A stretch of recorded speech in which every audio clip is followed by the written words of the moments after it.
Hello Patland family, my name is Mike Patland and I'm speaking to you today from our private cellar at the family's vineyard estate called Terra del Cuore. This cellar tells a beautiful story. In its deepest recesses you can find a few bottles from the days before my family owned this property, back when instead of Malbec the vines were all planted to Syrah, Merlot and Sangiovese. You can also find bottles in here belonging to the private collection of my father, Henry Patland, though admittedly the balance in here has shifted toward Patland bottles since he started his own winery.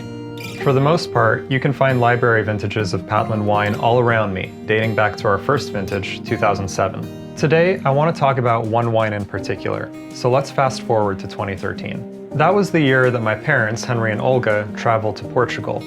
Being absolute globetrotters, they love exploring new parts of the world. They just revel in discovering those new cultures and histories, foods, and of course, wine. After spending some time in Lisbon, they set off to the north. When they finally arrived in Porto, they were greeted by an entirely new wine scene than they had ever experienced. The dramatic landscape views of the Duoro Valley were already a huge departure from what our Napa Valley looks like.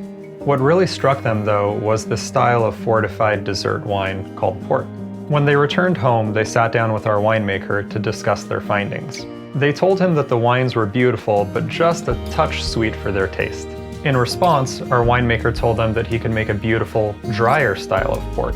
Now, of course, we can't legally call it port unless it comes from Portugal, so instead we call it Duoro, in homage to the Douro Valley, also meaning of gold, a nod to the quality of fruit that we use. Traditionally, our port-style wine has been made from Syrah or Petite Syrah. We let this fruit hang on the vine for as long as we possibly can to get that ultra-ripeness that's required for depth of flavor and also sugar development.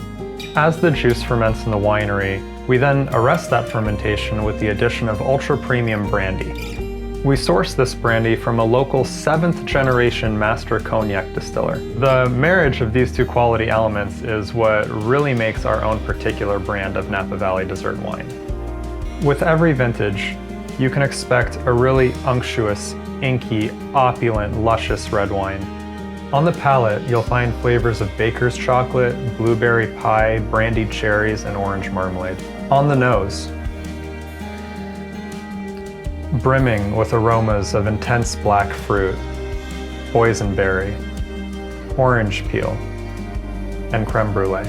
All of this is neatly tied together in a bow of rich, velvety tannin.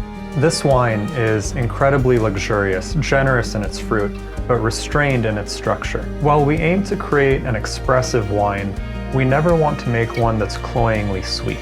Balance is at the heart of everything that we produce. You could literally pair this wine tonight with your favorite chocolate or berry-themed dessert, or squirrel it away in your cellar.